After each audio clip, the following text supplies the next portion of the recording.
Ano bang klaseng relasyon na meron ka sa kanya? Ayos lang sa'yo magkasama kayong dalawa sa isang kwarto? At huwag mong sabihin sa akin na hanggang teacher-student lang ang pwedeng relasyon nyo. May gusto ba sa'yo ang taong yun, ha? Sabihin mo, nag-date na kayo? Eh ano kung nagde-date nga kami? Ano bang pakialam mo sa aming dalawa? Kung nagde-date nga kami o anong relasyon namin ni Direk Jason o kung magkasama kami sa kwarto? Masamang magtanong? Oo, masama. Dahil naaasar ako. Bakit ka ba pumunta rito? Bakit ka ba laging nakabuntot? Sabihin mo, ano ba talagang intensyon mo? Alam mo yun. Hindi. Paano ko malalaman? Alam mo. Alam mo kung bakit. Kung ang gusto mo talagang malaman ay kung nagbago na ang feelings ko, wag na. Hindi ko maaaring i-give up ang lahat ng meron ako ngayon para sa isang babae. So ito mabuti pa. Payakap na lang. Ano? Para sa akin, dalawang klase ang babae. Yung isa pinapakasalan at yung isa pang playtime. Pero ikaw, nasa gitna ka ng dalawang klaseng yon. Kaya payakap na lang. At kapag nagustuhan mo, anong susunod na mangyayari? Eh di bibigyan kita ng ibang klaseng buhay. Ang galing mo rin. Gagawin mo akong si Cinderella. Hindi. Si Little Mermaid. Dahil hindi ka makakaalis sa pagtingin kong nasa gitna ka ng dalawang tipo ng babae. Nandyan ka nga pero parang wala ka rin dyan. Hanggang sa maglaho ka na lang ng parang bula. Yan ang totoong pagtingin ko sa'yo.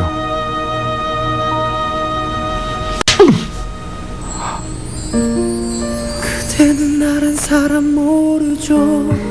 그대는 아무것도 모르죠. Pag-isipan mo yung sinabi ko. 누군가 사랑을 하면 나를 알겠죠. 그대가 내가 될 순 없겠죠. 심장을 바꿀 수는 없겠죠. 이토록 사랑을 하면 내 맘 알겠죠.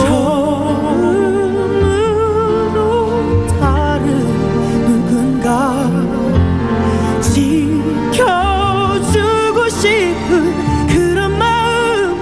Hindi ka makakaalis sa pagtingin kong nasa gitna ka ng dalawang tipo ng babae. Nandiyan ka nga pero parang wala ka rin dyan. Hanggang sa maglaho ka na lang na parang bula. Yan ang totoong pagtingin ko sa'yo. 참 많이 기다렸죠.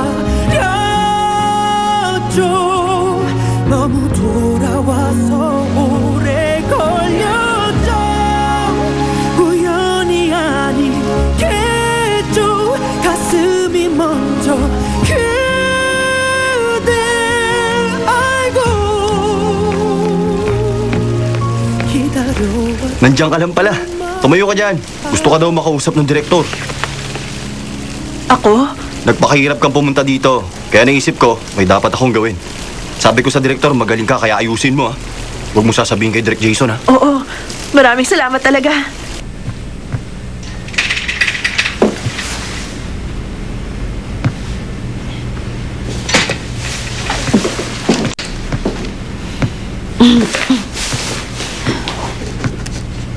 Excuse me. Good evening po, Direk. Ako si Jamie Hill.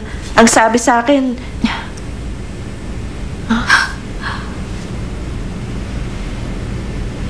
Wow, what a small world. Tama ka nga. Piruin mo, here we are. Again. Noon ko pa nga iniisip kung anong trabaho mo eh. Kasama ka pala nila Direk Jason. Opo. Ang galing mo nung una pa lang. Pansin ko, lalo ka yata naging magalang. Special skills? Marami akong... alam na stunts. Kaya mong tumalon mula sa high-rise building? Eh, kaya ko namang gawin yon. Pero mamamatay ako. Talaga? Sa tingin ko nga, ang galing-galing mo. Kasi kadate mo ngayon si Oscar. Maganda bang trato niya sa'yo? Eh, mabait naman tao si Oscar. So you're just getting to know each other.